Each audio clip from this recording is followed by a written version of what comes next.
Baiklah adik-adik, mahasiswa, kita sekarang melanjutkan PT Tembakau untuk bagian yang kelima. Ini bagian kelima.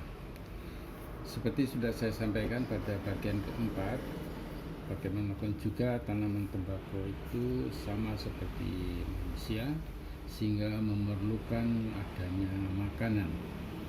Nah, makanannya dalam bentuk pupuk dengan sendirinya, dalam bentuk pupuk yang di dalamnya akan kita biasa disebut dengan unsur hara. Ada beberapa unsur hara yang dengan sendirinya dibutuhkan, ada unsur hara yang esensial, yang penting, dan ada juga unsur hara mikro sebagai pelengkap dari kebutuhan-kebutuhan yang ada di dalam tanaman itu. Baiklah, sekarang kita tinjau masing-masing unsur hara yang diperlukan. Kita mulai dengan nitrogen. Unsur hara ini mempunyai peranan yang sangat penting, tidak saja karena pengaruhnya terhadap pertumbuhan, khususnya terhadap dari segi kuantitas, tapi juga dalam segi kualitas. Sehingga kalau tanaman kekurangan unsur N ini biasanya akan mempunyai gejala-gejala kurang baik, misalnya gejala kekuningan, dan nampak jelas itu pada daun-daun yang bagian bawah. Selanjutnya pertumbuhan tanaman juga bisa terhambat karena kekurangan N, unsur N ini. Bahkan sampai pada jumlah tertentu ini akan bisa berakibat pertumbuhan vegetatifnya itu macet gitu, sehingga kuantitas produksi dalam hal ini akan bisa menurun. Kadang-kadang penurunan kualitas akibat kelebihan dosis pupuk N juga dapat berakibat fatal, khususnya pada tembakau ongkorongan. Kelebihan N pada daun akan menyebabkan klorofil lebih stabil sehingga sulit terombak pada saat proses pengeringan. Dan hal ini bila terjadi pada tembakau cerutu akan berakibat perolehnya krosok yang berwarna kehijauan, dan ini yang tidak disenangi oleh para konsumen cerutu, yang akhirnya juga berdampak pada harganya yang rendah. Pengaruh lain dari kelebihan N ialah membesarnya pembentukan protein yang berpengaruh kurang baik pada sifat-sifat pembakaran nantinya, sehingga pembakarannya menurun pada tembakau cerutu khususnya. Di samping itu, tembakau cerutu kadar proteinnya tinggi, itu peka terhadap tekanan, sehingga dalam proses pengolahan nantinya itu akan menimbulkan tembakau berminyak, yaitu pada lapisan lembaran-lembaran daun itu ada bintik-bintik kehitaman, ada garis-garis kehitaman yang seolah-olah kena minyak. Kadar N di dalam daun dipengaruhi oleh posisi daun pada batang. Semakin ke atas letak daun pada batang, kadar N akan semakin meningkat. Ini bisa kita maklumi karena peran N itu adalah untuk pertumbuhan vegetatif dengan sendirinya. Fosfor. Unsur B mempunyai peran mempercepat proses pemasakan daun. Pemasakan daun awal itu biasanya karena kadar gula, sehingga dengan demikian tanaman itu kurang bisa terlalu banyak unsur N, sehingga kurang bisa berkembang, yang pada akhirnya tanaman ini akan KDR-nya itu tinggi, sehingga tidak diperlukan. Karenanya tembakau cerutu ini sangat memerlukan unsur P yang relatif rendah dibandingkan dengan tembakau sigaret. Meskipun dengan bertambahnya penyerapan unsur P akan dapat menaikkan kadar alkaloid pembawa aroma, tapi penyerapan berlebihan tidaklah dikehendaki karena dapat mempercepat pembungaan sehingga dapat mengurangi jumlah daun. Kelebihan P dapat juga menyebabkan terjadinya daun yang tebal, higroskopis, dan mudah patah, serta berwarna tidak merata pada krosoknya. Krosok yang demikian dapat juga mengakibatkan pembakaran yang tidak sempurna.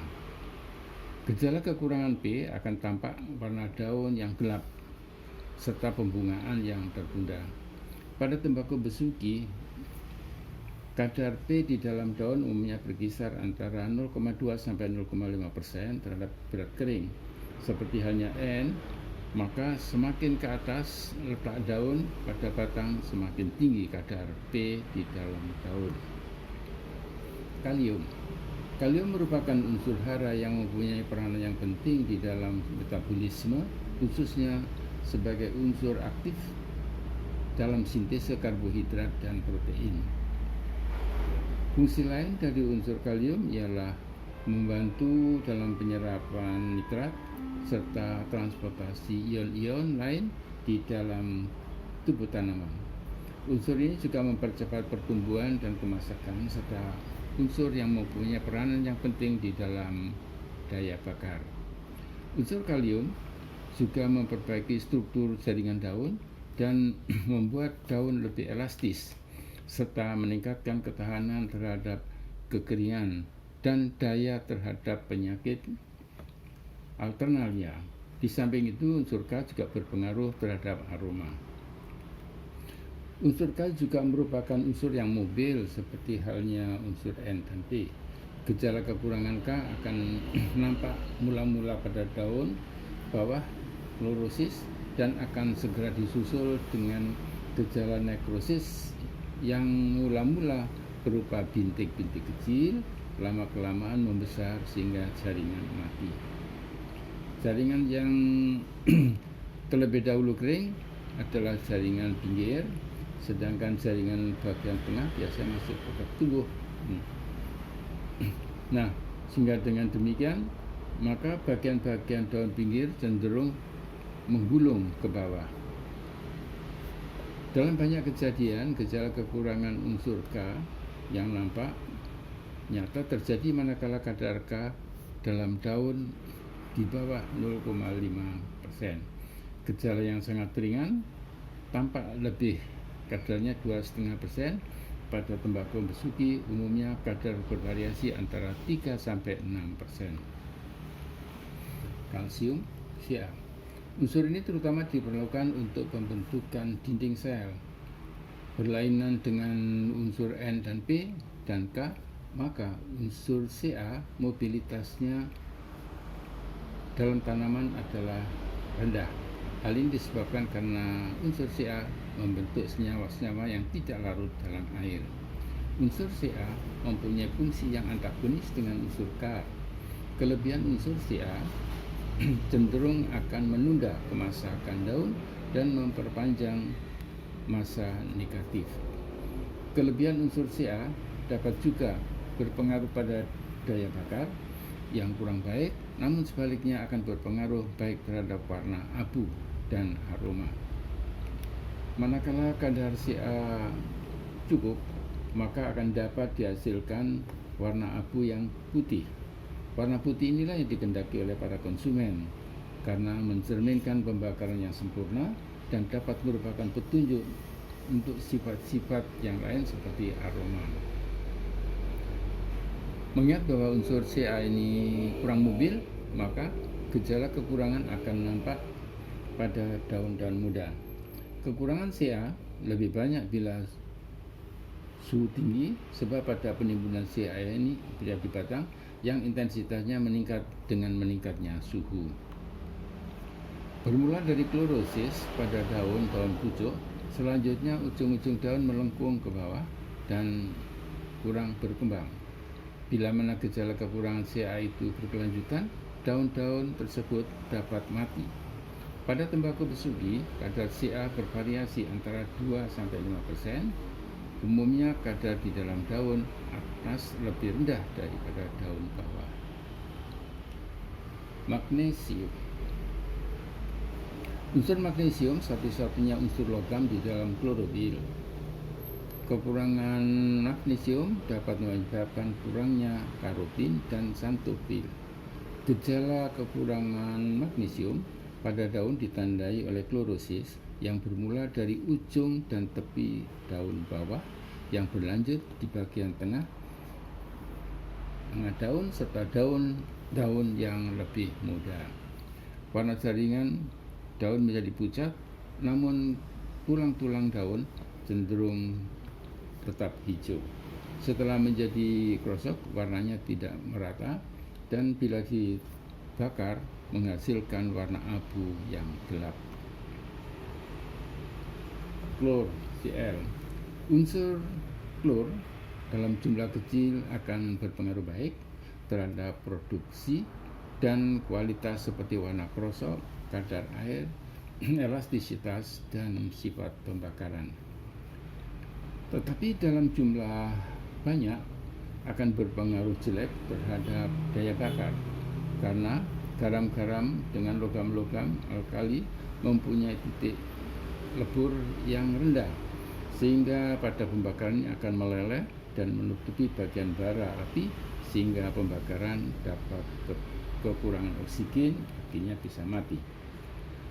Di samping daya bakar yang jelek, tembakau yang dipupuk dengan pupuk yang mengandung klor mempunyai rasa dan aroma yang tidak baik, higroskopis, lebih sukar dikeringkan, serta sukar difermentasi dan mudah berjamur. Kadar klor di dalam tanah di atas 40 mg per kilogram tanah atau 40 ppm akan menghasilkan tembakau yang jelek dan demikian juga daya bakarnya. Sulfur. Belerang merupakan unsur yang juga diperlukan untuk pertumbuhan tanaman tembakau yang normal. Tapi seperti halnya dengan Cl, kelebihan unsur S akan berpengaruh jelek terhadap daya bakar, meskipun tidak sebahaya unsur klor. Pengaruh jelek dari sulfur ini baru nampak manakala kadar sulfitnya itu di dalam abu di atas 6,5%. Dalam keadaan normal, unsur kadar SO3 berada di bawah batas ini, namun pemupukan dengan pupuk yang mengandung sulfat dapat meningkatkan nilai batas ini pada tembakau bersudi, misalkan pemupukan dengan amonium sulfat ZA. Karena pemupukan yang menggunakan sulfat tidak dianjurkan pada tembakau bersudi. Interaksi antara unsur-unsur hara. Sebagaimana kita ketahui, unsur-unsur ini tidak berdiri sendiri-sendiri di dalam satu tanaman, tapi satu dengan yang lain itu saling berpengaruh. Ada yang pengaruhnya positif, ada pengaruhnya yang negatif, sehingga unsur-unsur ini boleh dikatakan melaksanakan interaksi antara satu dengan yang lain. Oleh karena itu, keberadaan unsur di dalam tanah yang memadai juga sangat diperlukan. Adanya keseimbangan antara unsur yang satu dengan unsur yang lain agar bisa terjadi interaksi yang positif. Misalkan antara unsur dan K. Pada hubungan tertentu, gejala kekurangan K seringkali bukan disebabkan oleh karena kadar K yang rendah dalam tanah, tetapi karena kadar N amonium yang tinggi. Sebab amonium dapat menghambat penyerapan K.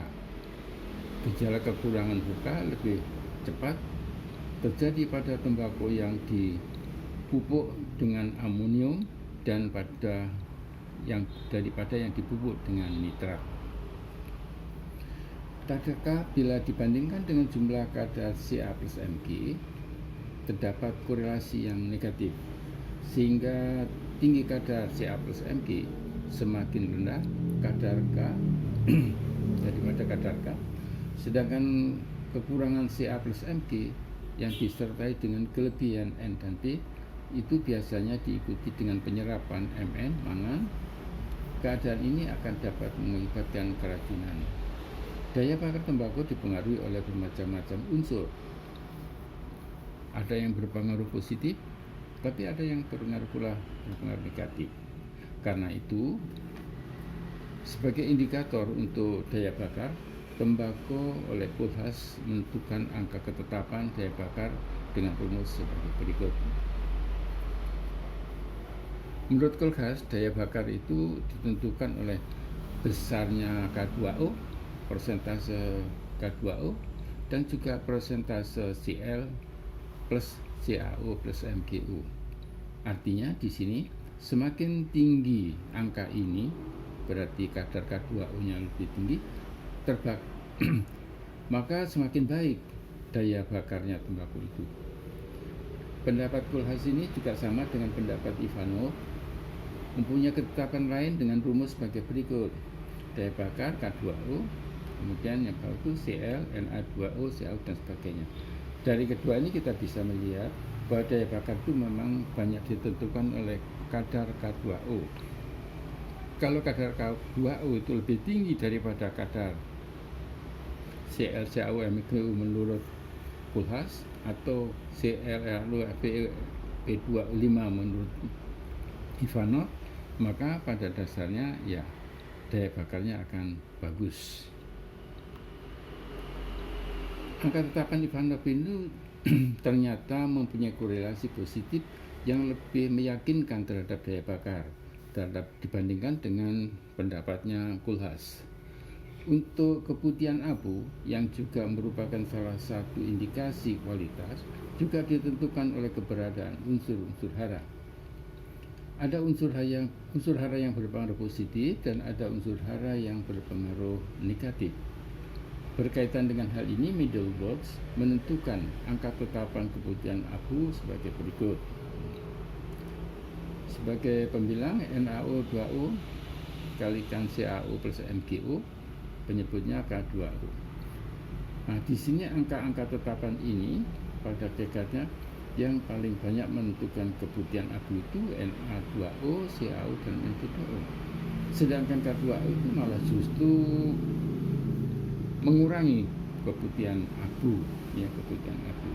Jadi K2O itu pada dekatnya dari satu sisi daya bakar bisa naik, tapi dari satu sisi bisa mengakibatkan keputihan abu yang kurang bagus.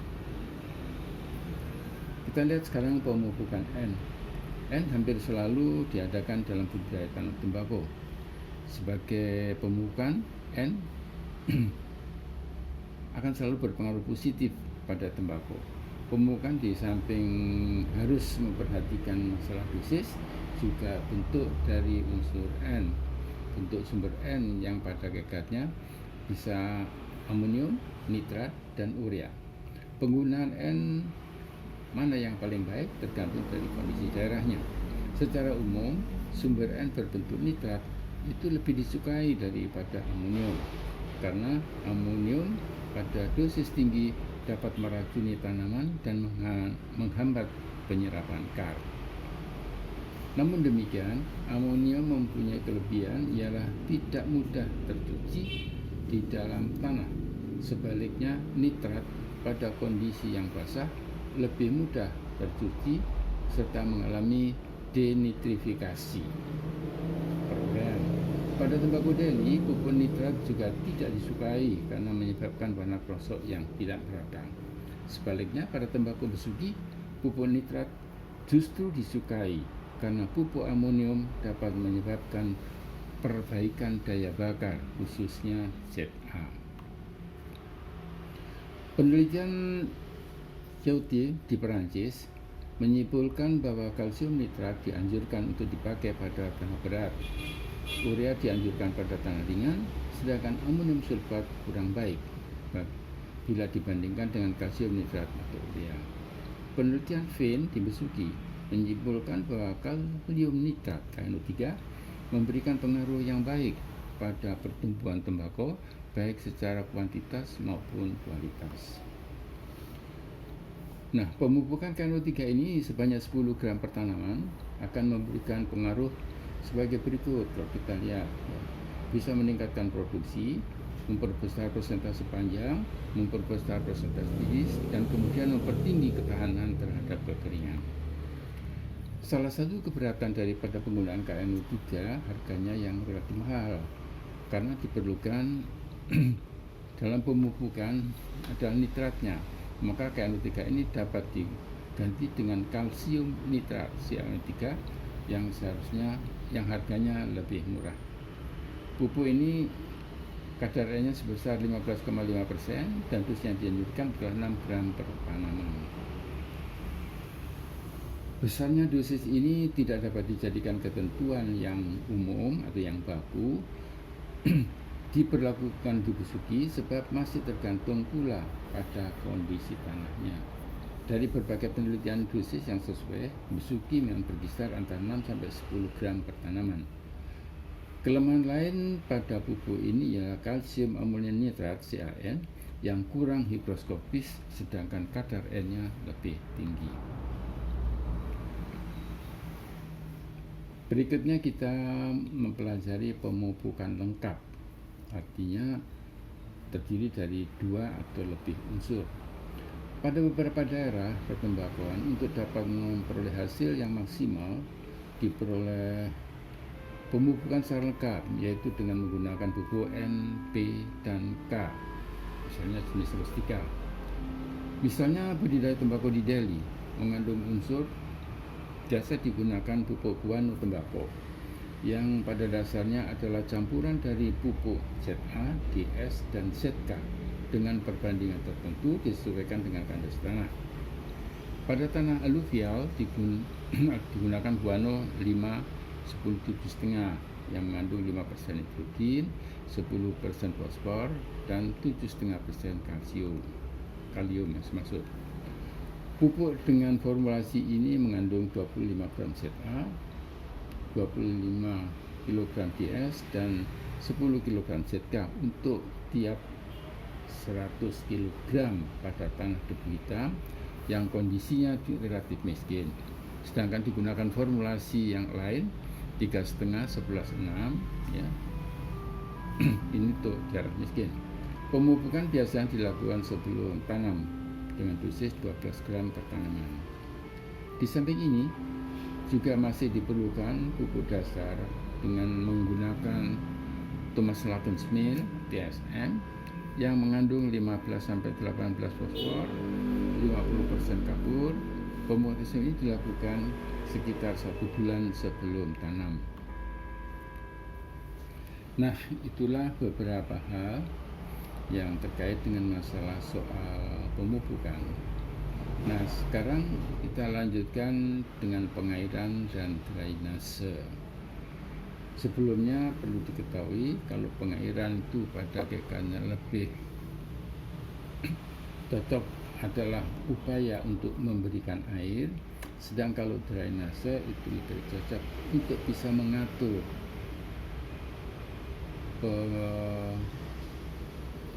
kelebihan air yang ada di dalam satu tanaman. Nah, sekarang kita pelajari pengairannya dulu. Peran air sangat besar dalam seluruh kegiatan fisiologis tanaman tembakau. Kandungan air pada daun tembakau ini cukup tinggi, sekitar 88%. Ya, sehingga kalau kita misalkan mengeringkan tembakau itu rendemennya sekitar 12%. Selebihnya itu adalah air. Kebutuhan pada tembakau tergantung pada masa tembakonya. Jenis tembakau urian Turki membutuhkan air relatif lebih sedikit dibandingkan dengan tembakau lain, misalnya tembakau cerutu, sigaret. Meskipun tembakau membutuhkan jumlah air yang relatif cukup banyak, namun tanaman tembakau yang masih muda tidak tahan terhadap kelebihan air, sehingga tanaman tersebut akan lebih suka pada kondisi tanah yang agak kering. Kekeringan pada fase ini akan banyak merangsang pada pertumbuhan akar, sehingga tanaman mempunyai sistem perakaran yang baik. Kondisi dapat dihadapkan mempunyai produksi yang cukup tinggi. Untuk memenuhi kebutuhan air yang demikian ini, maka pada 3 minggu, kira-kira 3 minggu sesudah tanam, tanaman tidak perlu diairi secara berlebihan. Semakin besar tanaman, maka kebutuhan air akan semakin meningkat. Pada saat hujan belum turun, maka tanaman perlu diberi pengairan. Pada saat mengairi tembakau, yang perlu diperhatikan ialah bahwa lapisan tanah bagian atas dalam kurang lebih 40 cm dapat mencapai kadar air sebesar kapasitas 8 build capacity. Hal ini perlu diperhatikan sebab sistem perakaran tanaman tembakau dapat mencapai 30-40 cm, bahkan dalam kondisi tertentu akar tanah tembakau dapat mencapai 60 cm. Kebutuhan air pengairan di samping tergantung pada fase pertumbuhan tanaman juga dipengaruhi oleh sifat-sifat fisik tanah. Tanah-tanah berpasir lebih lekas menyerap air daripada tanah-tanah berat. Pada tanah berpasir, daya menahan air itu sangat rendah sehingga memerlukan pengairan yang lebih sering daripada tanah berat. Pengairan yang baik akan dapat meningkatkan produksi tembakau secara baik. Di samping peningkatan produksi juga akan terjadi juga peningkatan kualitas yang tercermin dari perubahan-perubahan dalam komposisi kimiawi. Sistem pengairan yang salah akan dapat berpengaruh terhadap produksi tembakau, baik secara kuantitas maupun kualitas. Pengairan yang berlebihan pada saat tanaman masih muda akan dapat mengganggu pertumbuhan tanaman, bahkan tanaman dapat mati, longgar. Ya. Demikian pula penggunaan sumber air yang mengandung patogen, misalnya air yang melewati kota dan daerah yang mengandung klorid yang tinggi, misalnya di atas 20 ppm, akan dapat menurunkan daya bakar. Cara pembelian air dapat dilakukan dengan berbagai cara sesuai dengan kondisi setempat. Apabila volume air memungkinkan, maka pemberian air dilakukan dengan cara mengalirkan air di antara larikan-larikan tanaman. Itu kalau bahasa daerah disebut torap. Dengan cara ini, lapisan tanah dapat dibasahi sampai kedalaman 20-30 cm. Pengairan dengan cara ini diulangi setiap 10 hari sekali. Perlu dijaga agar tanah tidak terlalu kering, sebab apabila tanah kering akan mempercepat pembungaan.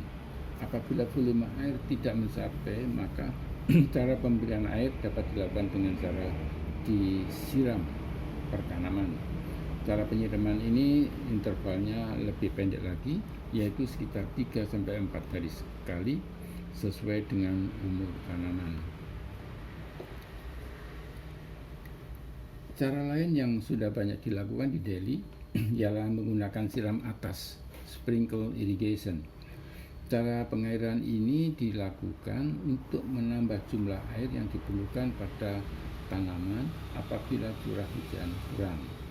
Pengairan disiram atas akan sangat berbahaya manakala air yang digunakan mengandung benih-benih penyakit Phytophthora. Sebenarnya air yang paling baik untuk penyiraman tembakau ialah air hujan, sebab air hujan bebas dari ion-ion klorid serta patogen. Drainase. Faktor lain yang diperlukan untuk diperhatikan di dalam budidaya tembakau di samping pengairan ialah drainase. Air yang berlebihan perlu dibuang melalui saluran-saluran drainase yang dibuat di areal pertanaman tembakau. Pemeliharaan saluran drainase juga harus secara rutin dilakukan.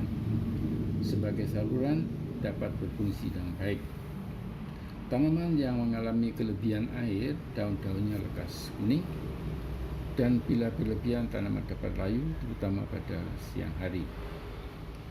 Hal ini disebabkan karena akar-akar kurang berfungsi untuk menyerap air dan unsur-unsur hara di sekitarnya, sebab konsentrasi CO2 yang terlalu tinggi di dalam tanah sebagai akibat pengenangan berpengaruh mengurangi permeabilitas sel-sel akar.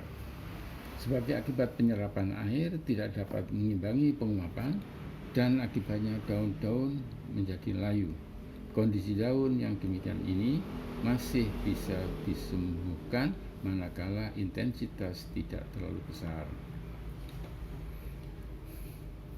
Pertumbuhan tanaman yang jelek sebagai akibat drainase ini tidak dapat dikompensasi dengan pemupukan, Sebaliknya, pemupukan akan efektif manakala dalam keadaan baik.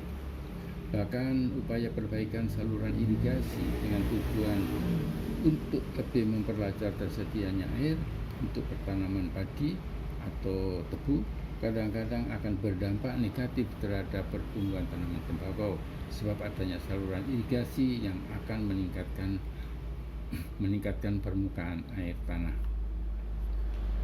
Tinggi air tanah ini akan berpengaruh jelek terhadap pertumbuhan tanaman tembakau. Pengaruh jelek ini kadang-kadang masih terasa ya, pada jarak 30-40 meter dari saluran irigasi. Agar drainase benar-benar efektif, maka kedalaman got-got pembuangan air perlu diperhatikan, sehingga pengaruh drainase tidak hanya dirasakan oleh tanaman-tanaman pinggir, melainkan juga oleh tanaman yang ada di tengah-tengah petak tanaman. Pemetikan dan penggolongan daun.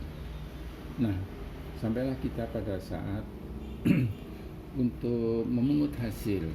Memungut hasil, istilahnya dalam pemungutan itu biasa disebut dengan pemetikan. Di samping faktor-faktor lain seperti varietas, cara bercocok tanam, pemupukan dan pemeliharaan serta tindakan-tindakan teknis lainnya, maka pemetikan polong juga merupakan faktor penting dalam menentukan kualitas dari hasil akhir tembakau. Demikian untuk selanjutnya, pengolahan daun juga merupakan faktor penentu dari hasil terakhir.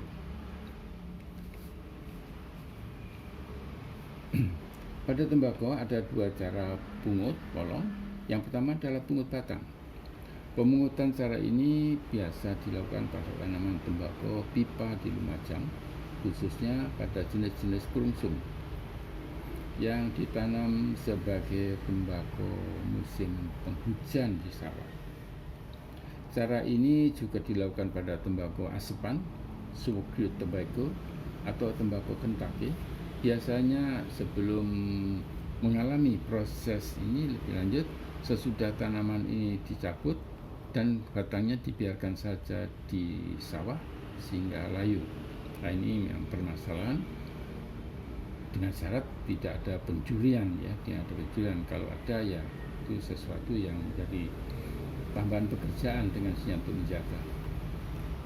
Ada kalanya sebelum dicabut didahului dengan pemangkasan untuk memperoleh derajat kemasakan daun yang sama, sehingga batang yang sudah dipangkas ini tinggal daun tengah dan daun atas saja.